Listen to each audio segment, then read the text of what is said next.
കാണൂ പരസ്യരഹിതമായ ഏറ്റവും പുതിയ എപ്പിസോഡുകൾ.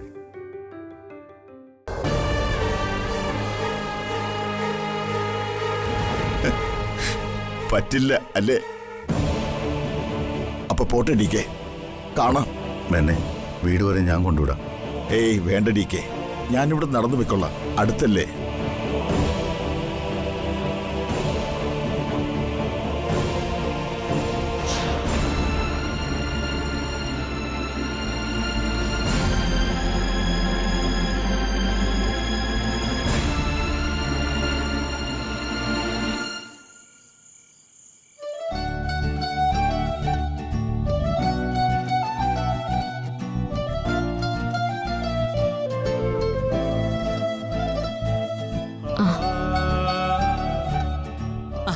മോളോട് വന്നിരിക്കുകയായിരുന്നോ?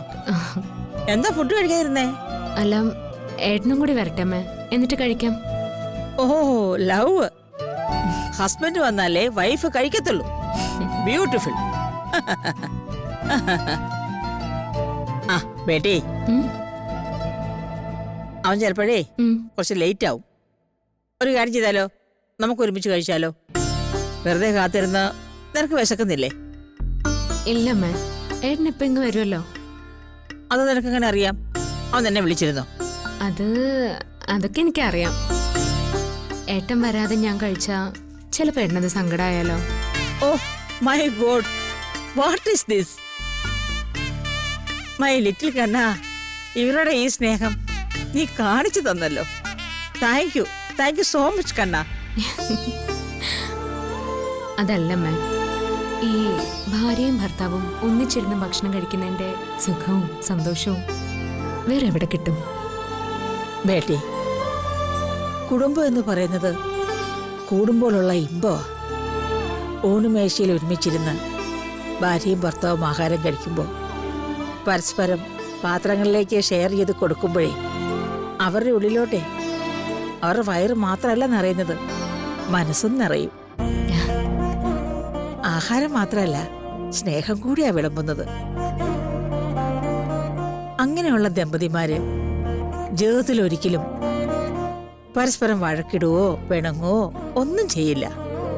പക്ഷെ ഇന്നത്തെ പല കുടുംബങ്ങളിലും അങ്ങനൊരു ചിട്ടയില്ല. അച്ഛനൊരു സമയത്ത് കഴിക്കുന്നു, അമ്മ മറ്റൊരു സമയത്ത് കഴിക്കുന്നു, മക്കൾ വേറൊരു സമയത്ത് കഴിക്കുന്നു. ഭാര്യയും ഭർത്താവും അടുക്കളയിലും ഡൈനിങ് ടേബിളും ആയിട്ടിരുന്ന് കഴിക്കുന്നു. പിന്നെങ്ങനെയാ കുടുംബത്തിനകത്ത് സ്നേഹം ഉണ്ടാകുന്നത്? കൂടുമ്പോഴുണ്ടാകുന്ന ഇമ്പം പിന്നെ എങ്ങനെ ഉണ്ടാകാനാ മോളെ? ഊണുമേശ എന്ന് പറയുന്നതേ ആഹാരം വിളമ്പാൻ മാത്രമുള്ള സ്ഥലമല്ല, സ്നേഹം വിളമ്പാനുള്ള സ്ഥലം കൂടിയാ. അത് നീ മനസ്സിലാക്കി. Very good my Beti, very good. അമ്മേ, അതിനിപ്പോ ആരെയും കുറ്റപ്പെടുത്തിയിട്ടൊന്നും ഒരു കാര്യമില്ല. ഇന്നത്തെ കാലത്ത് പലരും പല ജോലിക്കും പോകുന്ന ആൾക്കാരാ. പണ്ടത്തെ കാലത്ത് സ്ത്രീകൾക്ക് ജോലിയൊന്നും ഇല്ലായിരുന്നല്ലോ. ഭർത്താക്കന്മാര് ജോലി കഴിഞ്ഞ് വരുമ്പോ അവരൊരുമിച്ചിരുന്ന് കഴിക്കും. ഇന്നിപ്പോ അങ്ങനെയൊന്നും അല്ലല്ലോ. മിക്കവാറും ഉള്ള കുടുംബങ്ങളിൽ സ്ത്രീകളെല്ലാം ജോലിക്ക് പോകുന്നവരാ, സ്വന്തം കാലിൽ നിൽക്കുന്നവരാ. അപ്പോ അവരവരുടെ സമയത്ത് ചിലപ്പോ ഭക്ഷണം കഴിച്ചെന്നിരിക്കും.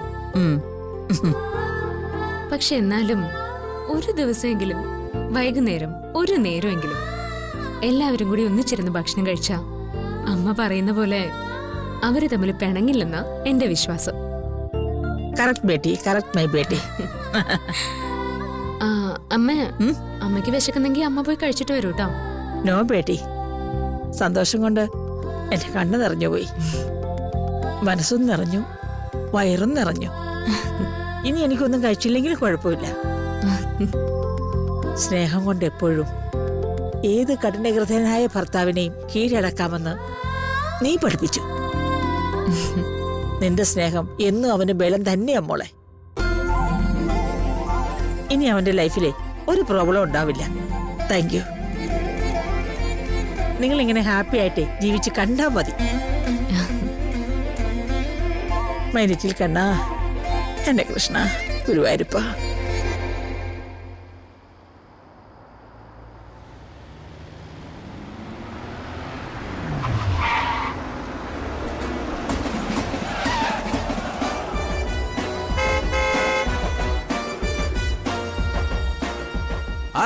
പന്ന പോലീസിന്റെ വണ്ടി കുറുക വെക്കുന്നോളാ. മാറടാ വണ്ടി എടുത്ത്. ദാ. ആ നീ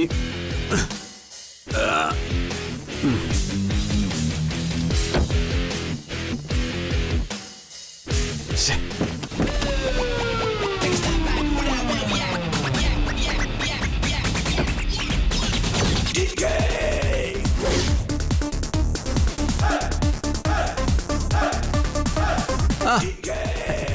DK യോ? എന്തിനാണാവോ ഈ രാവണന്റെ മുമ്പിലേക്ക് ശ്രീരാമൻ എഴുന്നള്ളിയത്? എന്നെ കൊല്ലാനാണോ? രാവണ നിഗ്രഹത്തിന് സമയമായിട്ടില്ല. സമയമാകുമ്പോൾ അത് നടക്കും. ഇപ്പൊ ഞാൻ വന്നത് നിനക്കൊരു സമ്മാനം തരാനാ. ഓ, രാത്രി എനിക്ക് സമ്മാനം കൊണ്ട് വന്നേക്കുക. മേനോനെ. ആ, സമ്മാനം മേനോന്റെയിലാണോ? ആ,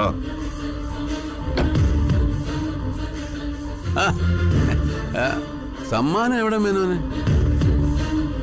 മേനെ, നിങ്ങൾക്ക് കിട്ടിയതങ്ങ് തിരിച്ചു കൊടുത്തേക്ക്. ഓ,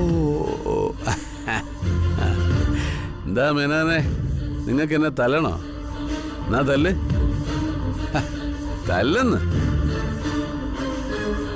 കൂടുതൽ വിളച്ചിലെടുത്താലുണ്ടല്ലോ, ഭ്രാന്ത് പിടിച്ചു കിടക്കുന്ന നിങ്ങളുടെ പെണ്ണും പിള്ളയും നിന്നെ വലിച്ച് പുറത്തിട്ട് ആ വീടങ്ങ് കത്തിക്കും ഞാൻ. നീ എന്റെ വീട് കത്തിക്കുമല്ലടാ. എന്റെ മോനെ നീ കൊന്നു.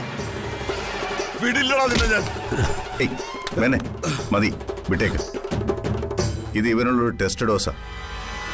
ബാക്കി നമുക്ക് കോടതി കാണാം. നീ സൂക്ഷിച്ചോ, ഞാൻ ഇവിടുന്ന് തുടങ്ങുക. ഇനി നീ ഇങ്ങോട്ട് ചെയ്യുന്ന ഓരോ പ്രവൃത്തിക്കും തിരിച്ചടി ഇതിനേക്കാൾ ഭീകരമായിട്ടായിരിക്കും.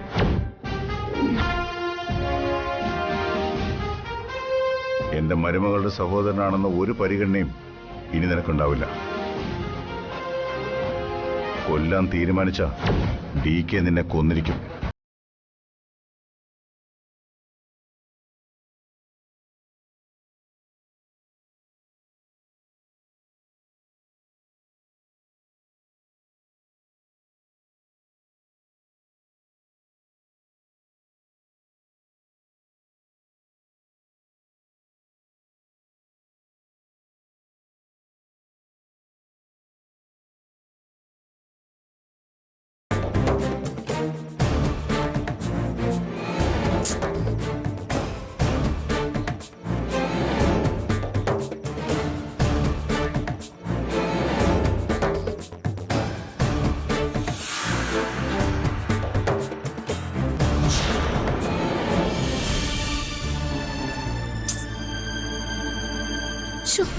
ഈ ഏട്ടനെന്താ ഫോൺ എടുക്കാത്തെ?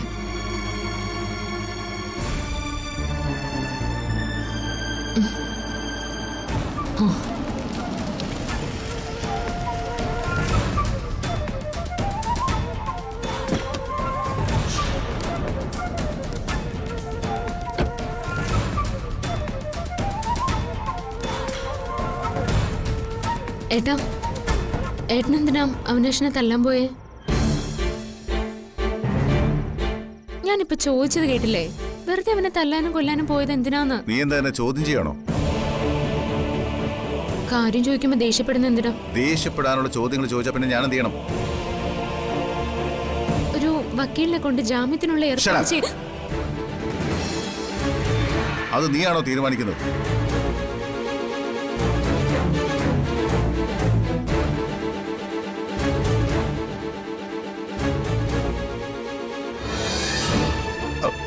ജ്യോതി,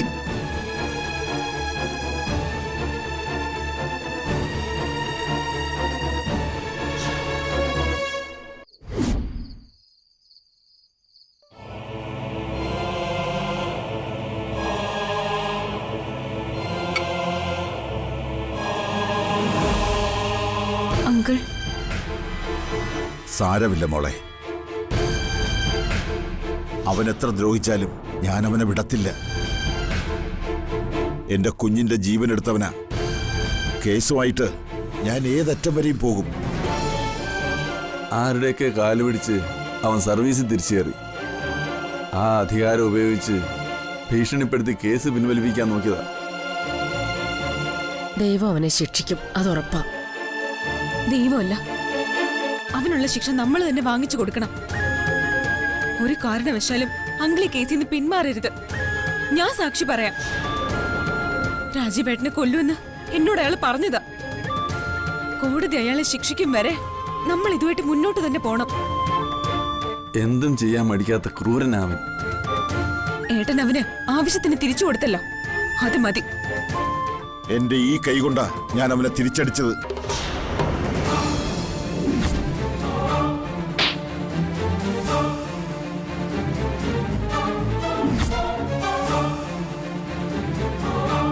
അവന് ശിക്ഷ വാങ്ങിച്ചു കൊടുക്കാതെ ഞാൻ അടങ്ങില്ല മോളെ.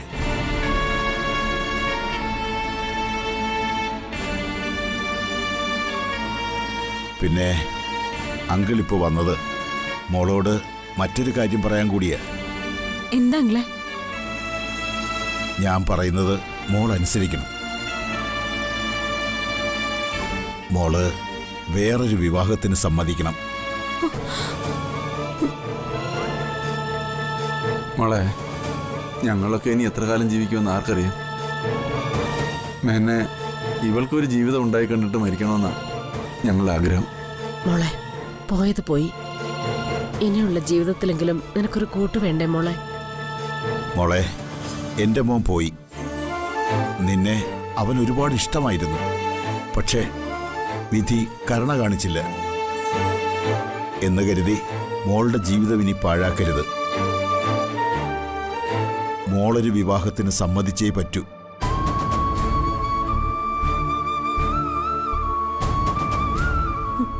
സമ്മതിക്കാം. പക്ഷേ അവിനാശിന്റെ മരണത്തിന് ശേഷമേ അതുണ്ടാവും.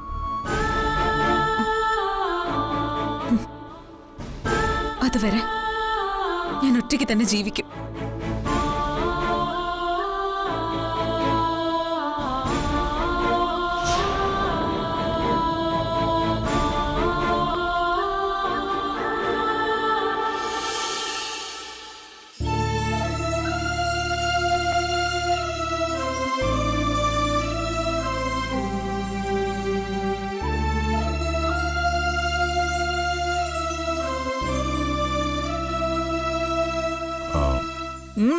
എന്നടാ? അല്ല, ജ്യോതി ഇതുവരെ ആഹാരമൊന്നും കഴിച്ചില്ലല്ലോ. അവക്ക് വേണ്ടെന്ന് പറഞ്ഞു. ആ, അവള് ഉറങ്ങിയോ? ഉറങ്ങി. ആ, രാത്രി ആഹാരമൊന്നും കഴിക്കാതെ കിടന്ന് ക്ഷീണമൊന്നും വരുത്തി വെക്കണ്ടെന്ന് അമ്മ അവളോട് പറഞ്ഞേക്ക്. ഓ, അല്ല, എന്തിനാ ഈ പിണക്കം? ആഹാരം കഴിക്കാതിരിക്കുന്ന എന്തിനാ? എടാ, നീ എന്തിനാണ് അവളെ ആവശ്യമില്ലാതെ വഴക്ക് പറഞ്ഞത്? ഞാൻ വഴക്കൊന്നും പറഞ്ഞില്ലല്ലോ. എന്നാലും നീ അവളോട് ഷൗട്ട് ചെയ്ത് സംസാരിച്ചില്ലേ? അമ്മേ, അത് അവിനാശിനെ ഞാൻ തല്ലാൻ പോയെന്നും പറഞ്ഞ് ബഹളം വെച്ചത് അവളല്ലേ. എനിക്ക് വേണ്ടിയൊന്നും അല്ലത്. ഇവളുടെ അനിയത്തിയുടെ പ്രശ്നത്തിന് വേണ്ടി ചെയ്തല്ലേ. അത് ഇവളെന്താ മനസ്സിലാക്കാത്തത്? എടാ, അതൊക്കെ ശരി തന്നെയാ. പക്ഷെ ഏതു ഭാര്യയ്ക്കും സ്വന്തം ഭർത്താവിന്റെ സുരക്ഷിതത്വം ഏറ്റവും വലിയ കാര്യം. എടാ കണ്ണ, നിനക്കൊന്നും വരാതിരിക്കാൻ വേണ്ടിയല്ലേ അവള് ചൂടായി സംസാരിച്ചത്? ആ, അതെന്തെങ്കിലും ആവട്ടെ. അമ്മ അവളോട് ഒന്ന് എന്തെങ്കിലും കഴിച്ചിട്ട് കിടക്കാൻ പറയും. അവള് വേണേ കഴിച്ചോളൂ, നീ പോയിക്കോ.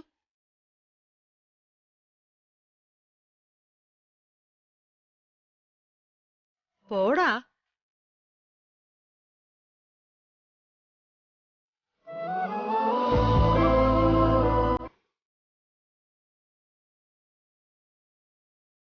ബേട്ടി, അതെ, അവൻ നിന്നെ ഭക്ഷണം കഴിക്കാൻ വേണ്ടി വിളിക്കാൻ വേണ്ടി വന്നതാ. നീ പോയിട്ട് കഴിച്ചു. ഓ, എനിക്കൊന്നും വേണ്ട. ആ, വെരി ഗുഡ്, അതാ നല്ലത്. അതെ, ഇന്ന് നീ ഭക്ഷണം കഴിച്ചാലേ അവന്റെ മുമ്പിലേ നിനക്കുള്ള വെയിറ്റ് എല്ലാം പോവും. നാളെ ആവുമ്പോ അവനൊന്നുകൂടി വന്ന് വിളിക്കും. അന്നേരം പോയി കഴിച്ചാ മതി കേട്ടോ. ഓ, നീ നോക്കണ്ട, ഞാൻ പറഞ്ഞ കറക്റ്റ് അല്ലേ? മോള് കിടന്ന് ഉറങ്ങിക്കോ. ഭക്ഷണം കഴിക്കാത്ത കൊണ്ടേ നല്ല ക്ഷീണം ഉണ്ടാവും. ഉറങ്ങിക്കോ.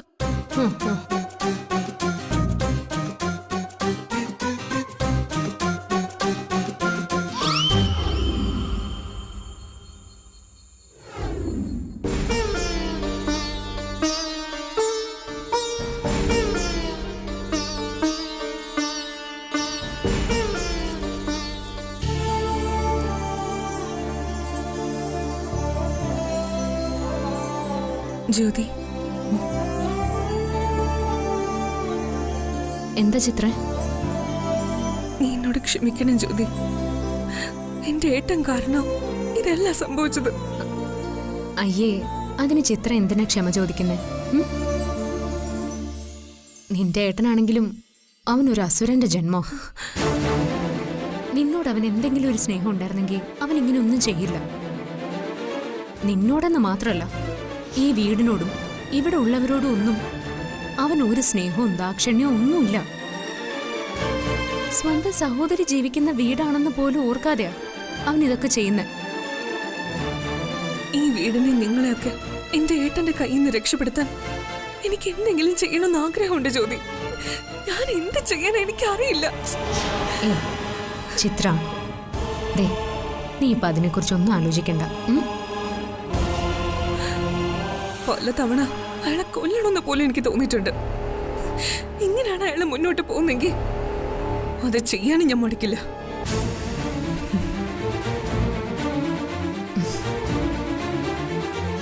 ചിത്ര, ഓരോരുത്തർക്കും ജീവിക്കാനും നശിക്കാനും ഓരോരോ വഴികൾ അവനവൻ തന്നെ കണ്ടെത്തും. അവൻ കണ്ടെത്തിയത് നശിക്കാനുള്ള വഴിയാ. അവന്റെ നാശത്തിന് തുടക്കമായി കഴിഞ്ഞു. അതുകൊണ്ടാ അവൻ ഇതൊക്കെ ചെയ്യുന്നത്.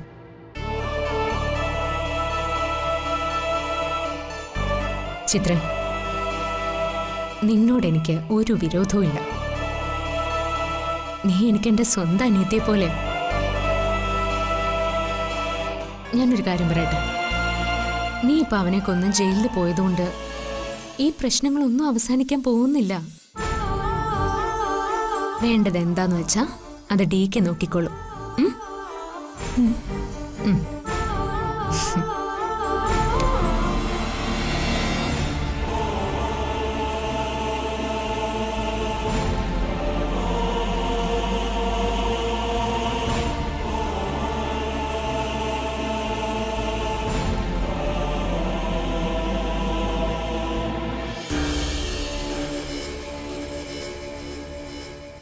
മൈസൺ, നീ ഫുഡ് കഴിക്കുന്നില്ലേ? എനിക്ക് വിശപ്പില്ല. നിനക്ക് വിശപ്പില്ല, അവക്കും വിശപ്പില്ല. രണ്ടുപേരും ഒന്നും കഴിച്ചിട്ടുമില്ല. കൊള്ളാം. ഇങ്ങനെ ഭക്ഷണം കഴിക്കാതിരുന്നാൽ എങ്ങനെയാ? അവക്ക് വേണ്ടെന്ന് പറഞ്ഞാൽ മനസ്സിലാക്കാം, പക്ഷെ നിനക്ക് എന്തുകൊണ്ടാ വേണ്ടാത്തത്? അമ്മയോട് വേണ്ടെന്ന് ഞാൻ പറഞ്ഞില്ലേ, പിന്നെ എന്തിനാ ഇനിയും ചോദിക്കുന്നത്? എനിക്ക് വേണ്ട, അത്ര തന്നെ. എടാ കണ്ണാ, അങ്ങനെ പറഞ്ഞാൽ പറ്റില്ല. നീ എന്തെങ്കിലും ഇത്തിരി കഴിച്ചേ പറ്റൂ. എനിക്ക് വേണ്ടെന്നല്ലേ അമ്മയെ ഞാൻ പറഞ്ഞത്. കഴിക്കാൻ ഇഷ്ടമില്ലെങ്കിൽ പിന്നെ അമ്മ എന്തിനാ എന്നെ നിർബന്ധിക്കുന്നത്? അത് നീ എന്തിനാ ഇങ്ങനെ എന്നോട് ചൂടാവുന്നേ? ഞാൻ ചൂടായൊന്നുമല്ല. എനിക്ക് വേണ്ട, അമ്മ വയ്ക്കോ. വേണ്ടെങ്കിൽ വേണ്ട, എനിക്കെന്താ? പക്ഷെ നിനക്കും കൊള്ളാം.